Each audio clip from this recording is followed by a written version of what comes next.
नमस्कार दोस्तों, जय बजरंगबली। आप सभी का बहुत ही खास और महत्वपूर्ण वीडियो में स्वागत है। दोस्तों, आप सभी को बता दे, महाबली संकट मोचन हनुमान आप सभी को दे रहे हैं कुछ खास संकेत। यदि आप इसे नजरअंदाज करोगे तो जीवन भर आपको रोना पड़ सकता है। आप सभी को इस बात से अवगत करा दे कि महाबली हनुमान जी अपने भक्तों को बहुत ही प्रेम करते हैं और जो उनके सच्चे भक्त होते हैं उनकी जिंदगी में कभी कोई संकट नहीं रहने देते हैं। जब महाबली हनुमान जी प्रसन्न होते हैं तो अपने भक्तों को कोई ना कोई संकेत अवश्य से देते हैं जिनका उनका कल्याण हो सके। और अगर भक्त उनके संकेतों को नजरअंदाज कर देता है तो फिर उनके जीवन में कभी बदलाव नहीं होता है। एक प्रकार से कहा जा सकता है कि हनुमान जी उनके जीवन से रुष्ट होने लगते हैं। तो आप सभी को बता दें कि आपके लिए ये समय बहुत अच्छा रहने वाला है और इस भविष्यवाणी में बहुत ही गुप्त योग छुपे हुए हैं। दोस्तों, आखिरकार आपने अपने जीवन में क्यों इतनी परेशानियां झेली हैं? क्यों बनते बनते काम आपके बिगड़ जाते हैं? जीवन में जब आप किसी कार्य की शुरुआत करते हैं तो शुरुआत में सब अच्छा रहता है, लेकिन कुछ समय पश्चात आपका काम धीरे धीरे विनाश की ओर, समाप्त की ओर चलने लगता है। एक समय वह आता है कि कार्य आपका पूर्ण रूप से बंद ही हो जाता है, जैसे किसी की आपको नजर लग गई हो। ऐसा क्यों होता है? जब भी आप अपने जीवन काल में किसी से कुछ उधार लेते हैं, कर्जा लेते हैं, तो कभी भी आप उस कर्जे को आसानी से चुकाने की स्थिति में नहीं आ पाते, या तो आप उसे चुका ही नहीं पाते हैं, और या फिर उस कर्ज को चुकाने में इतना लंबे समय व्यतीत कर देते हैं कि आप लोगों को बड़ा ही पछतावा होता है, अपनी कीमती चीज हाथ से गंवानी पड़ती है। जी हाँ दोस्तों, आज हम आप लोगों को कुछ खास बातें बताने वाले हैं, इसलिए आपसे निवेदन है कि आज की जानकारी को आप शुरू से लेकर अंत तक देखें।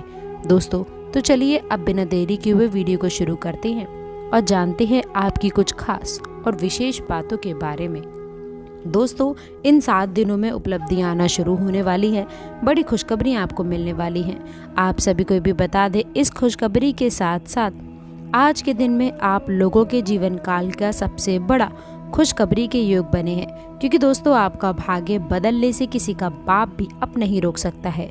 दोस्तों, कोई भी चाहे कितना भी जोर क्यों ना लगा ले, कितनी भी ताकत क्यों ना लगा दे, लेकिन आप सभी को बता दे, भगवान का लिखा कोई भी नहीं मिटा सकता है। याद रखिए कि भगवान धीरे धीरे करके ही सही, पर आपकी किस्मत का फल आपको अवश्य देते हैं।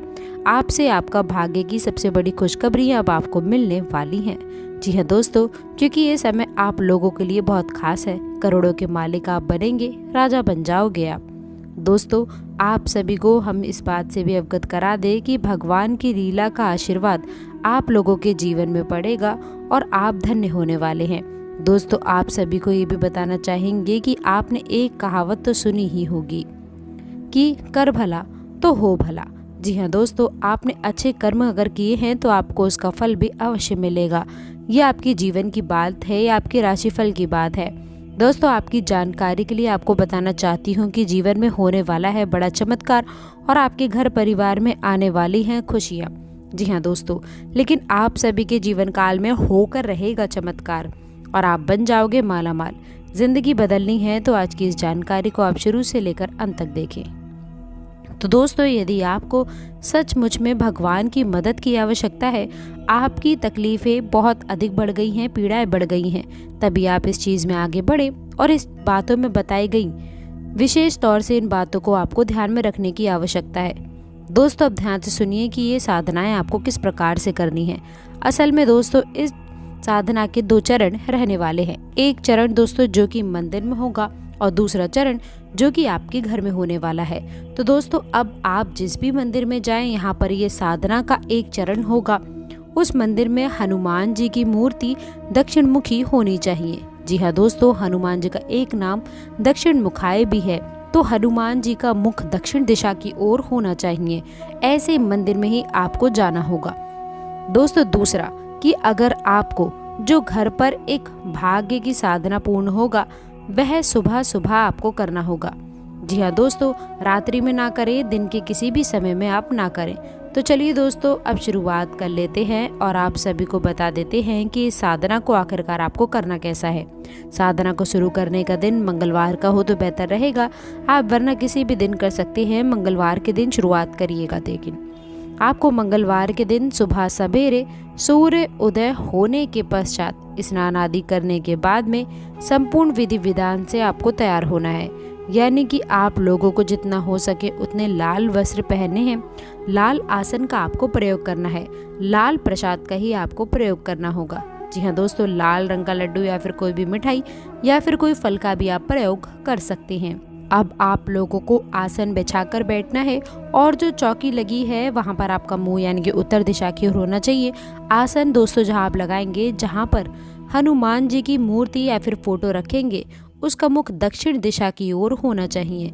आपको आसन लगाते समय दोस्तों खास ध्यान रखना है, आपको पुष्प अर्पित करना है, पूजा पाठ करनी है, विधि विधान के साथ में आपको कार्य करने हैं, उन्हें भोग लगाना है और उसके बाद ही हनुमान चालीसा का आप पाठ शुरू कर सकते हैं।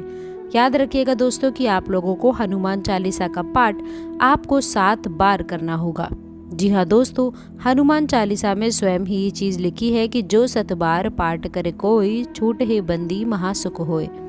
यानी कि आपको 7 बार हनुमान चालीसा का पाठ करना है और उसके बाद जब आपका पाठ समाप्त हो जाए तो आप लोगों को एक बार बजरंग बाण का पाठ भी करना होगा। जी हाँ दोस्तों, बजरंग बाण में भी आप लोगों को ध्यान देने वाली कुछ बातें रहने वाली है जो कि आपको शायद कोई भी नहीं बताएगा, लेकिन हम आप लोगों को बता रहे हैं क्योंकि ज्ञान यदि अधूरा रहा तो वह बहुत ही ज़्यादा खतरनाक हो सकता है।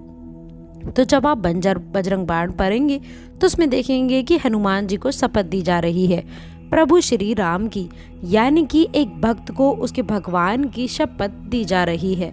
और किस लिए दे रहे हैं? कि आपके काम बन जाए, यानी कि आप निज स्वार्थ के लिए हनुमान जी को कसम दे करके मजबूर कर रहे हैं कि वो आए और आपके कार्य की पूर्ति करें। तो अब ऐसे में आप लोग जब बजरंग बाण पढ़ेंगे तो जितनी बार भी हनुमान जी को आप शपथ देंगे उतनी बार आप लोगों को कान पकड़ के मन ही मन माफ़ी का भाव भी रखना होगा दोस्तों, क्योंकि हम शपथ दे अवश्य रहे हैं लेकिन हम हनुमान जी के मान का, हनुमान जी के सम्मान का पूरा ख्याल भी रख रहे हैं। ऐसे हमें अवश्य करना होगा दोस्तों, अन्यथा बजरंग बाण के दुष्परिणाम भी बहुत भयंकर होते हैं। क्योंकि आप हनुमान जी को शपथ दे रहे हैं दोस्तों, और ये कोई छोटी बात नहीं है। तो आपको अपने मन के भाव रखने हैं, कान पकड़ के उनसे माफ़ी का भाव रखना है और बजरंग बाण का आपको पाठ करना है। इसके बाद अब आपका साधना का भाग शुरू होगा। ये तो आपकी साधारण सी पूजा पाठ थी, अब आपकी साधना का भाव शुरू होगा और आपको अपने दाहिने हाथ की इंजरी में चल लेना होगा। और दोस्तों आपको बता देंगे, जल लेने के बाद में हनुमान जी की फोटो के सामने संकल्प करें कि हे प्रभु श्री हनुमान जी, अब आप हमारी अमुक यानी कि इस मनोकामना की पूर्ति के लिए प्रयास करें, हमारी मनोकामना पूर्ति करें। हम आपके लिए अपनी मनोकामना पूर्ण हेतु ये संकल्प लेते हैं कि 21 दिनों तक इस तरह की साधना यानी कि यह साधना पूर्ण अवश्य करेंगे। और आपसे भी हम यही उम्मीद करते हैं कि हमारी साधना पूर्ण होने तक आप हमारी मनोकामना पूर्ण करेंगे और हमारी साधना को स्वीकार करेंगे। दोस्तों इस तरह का आपको संकल्प लेना है और इसके साथ ही कुछ खास सावधानियां भी आपको रखनी चाहिए।